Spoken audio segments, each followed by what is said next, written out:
Hello learners, कैसे हैं आप सभी। I hope you all are doing great. आज हम लोग 7 जनवरी को यूपीपीएससी द्वारा कराए गए यूपीपीएससी एपीएस के जितने भी जीएस के क्वेश्चन होंगे उन सभी को डिस्कस करेंगे और ये क्वेश्चन आने वाले आरओ एग्ज़ाम के लिए बहुत ही ज़्यादा महत्वपूर्ण होंगे, तो आप लोग इन्हें स्किप नहीं करिएगा। पहला क्वेश्चन है, किस वीटो के तहत भारत के राष्ट्रपति किसी विधेयक को अनिश्चित काल तक रोक सकते हैं। तो कौन होगा इसमें हो जाएगा पॉकेट वीटो। तो पॉकेट वीटो के तहत कोई भी प्रेसिडेंट किसी भी विधेयक को अनिश्चित काल के लिए रोक सकता है। और पॉकेट वीटो का सबसे पहले प्रयोग किया गया था ज्ञानी जैल सिंह के द्वारा, ये भी याद रखिएगा। नेक्स्ट है, वर्ल्ड के प्रमुख प्लेसेस हैं।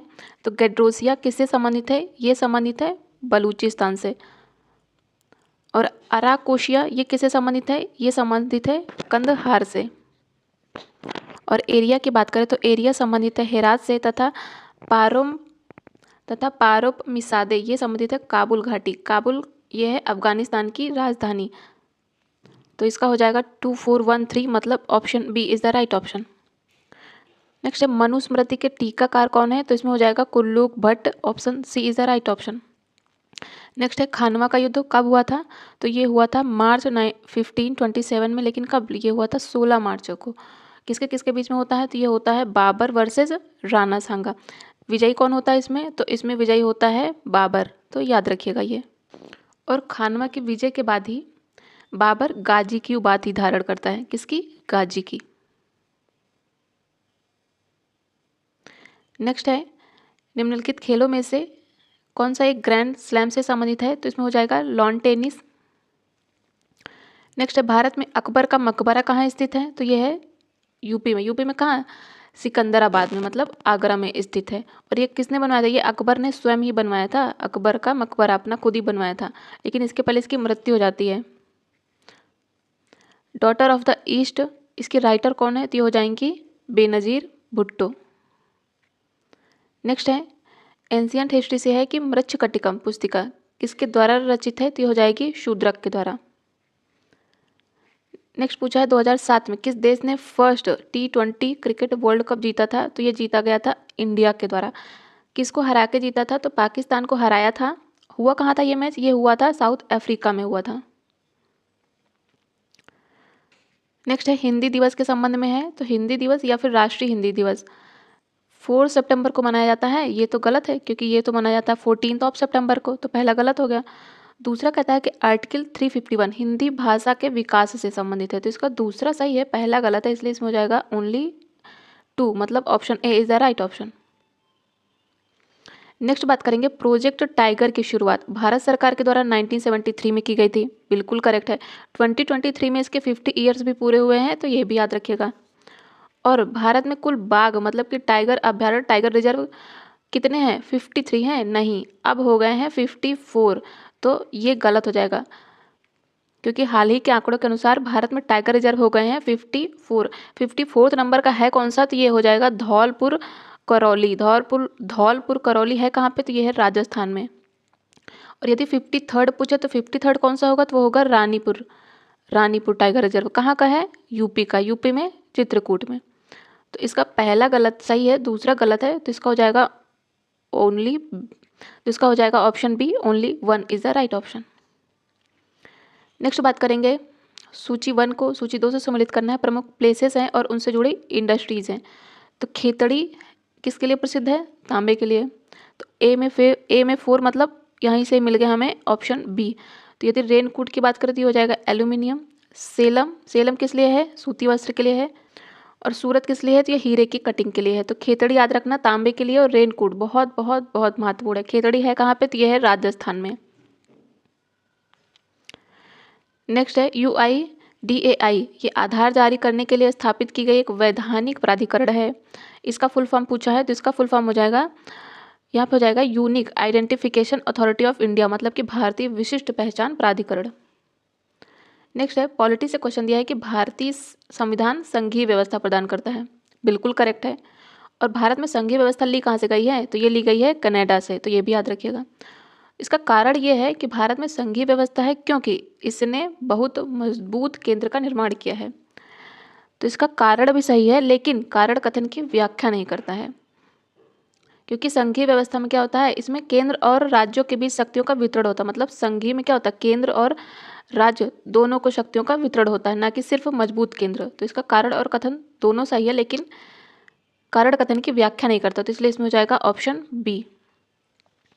नेक्स्ट है बिपरजॉय चक्रवात आया था अभी, तो किससे संबंधित है, तो ये संबंधित है अरब सागर। तो अरब सागर में आया था बिपरजॉय।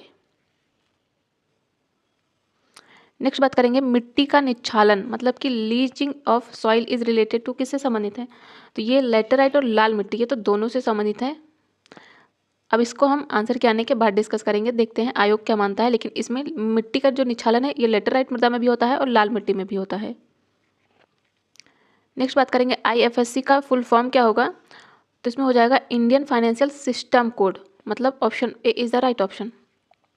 नेक्स्ट पूछा है नैसकॉम, तो ये क्या है, एक भारतीय गैर लाभकारी गैर सह व्यापारी संघ है जो मुख्य रूप से भारत के प्रौद्योगिक उद्योग पर केंद्रित है। नैसकॉम का फुल फॉर्म पूछा है, तो इसमें हो जाएगा national association of software and service companies है, तो इसका हो जाएगा ऑप्शन डी। नेक्स्ट पूछा है फेमा का फुल फॉर्म क्या है, तो जाएगा foreign exchange management act 1999।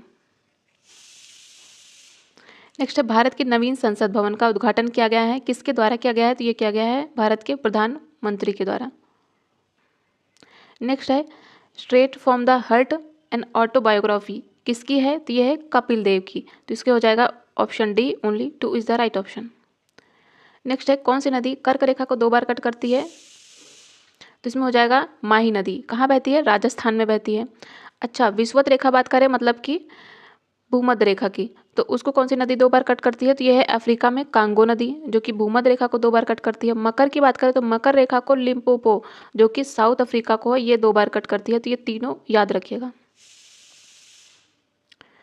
Next है सुमेलित करना है। कॉस्मिक रेस की खोज की गई थी किसके द्वारा, विक्टर हेस के द्वारा, तो ए में हो जाएगा 2। और यदि बात करें एक्स रेस की खोज की गई थी तो ये की गई थी WC रॉन्टजन के द्वारा।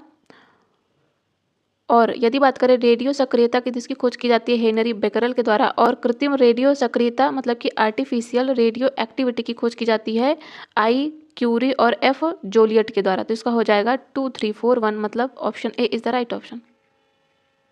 नेक्स्ट है कोणार्क के सूर्य मंदिर के संदर्भ में, इसे ब्लैक पगोड़ा भी कहा जाता है, बिल्कुल करेक्ट है। इसका निर्माण राजा नरसिंह देव प्रथम ने करवाया था, ये भी सही है। और यह यूनेस्को का एक विश्व धरोहर स्थल है, तो इसके तीनों सही है, इसलिए इसमें हो जाएगा ऑप्शन डी। नेक्स्ट है विश्व युवा कौशल दिवस कब मनाया जाता है, ये मनाया जाता है 15 जुलाई को। नेक्स्ट बात करेंगे चंद्रयान 3 मिशन के बारे में। तो चंद्रमा के दक्षिणी ध्रुव पर सॉफ्ट लैंडिंग के लिए भारत का मिशन किस तिथि को प्रक्षेपित किया गया था, तो यह किया गया था 14 जुलाई 2023 की। चंद्रयान मिशन से रिलेटेड एक सेपरेट वीडियो मैंने बना रखी है, यदि आप लोग चाहें तो जाके देख सकते हैं प्लेलिस्ट में।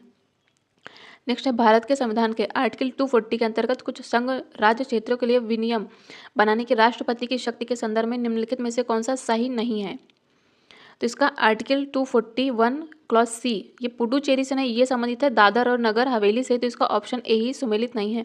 यदि बाकियों की बात करें तो आर्टिकल 241 बी लक्षद्वीप से संबंधित है, 241 क्लॉज डी दमन द्वीप से संबंधित है तथा 241 क्लॉज ए अंडमान और निकोबार द्वीप से संबंधित है, तो इसका हो जाएगा ऑप्शन ए। नेक्स्ट है MOM, जिसे मंगलयान के रूप में भी जाना जाता है, इसे भारतीय अंतरिक्ष अनुसंधान संगठन मतलब कि इसरो द्वारा लॉन्च किया गया है। ये एक अंतरिक्ष मिशन है। इसका उद्देश्य था कि मंगल सतह की विशेषताओं पर आकृति विज्ञान, खनिज विज्ञान और मंगल ग्रह के वातावरण का पता लगाना। बेसिकली हमें फुल फॉर्म बताना है MOM का, तो हो जाएगा मार्स ऑर्बिटर मिशन, मतलब मार्स मंगल ऑर्बिटर और मिशन, तो इसका हो जाएगा ऑप्शन बी।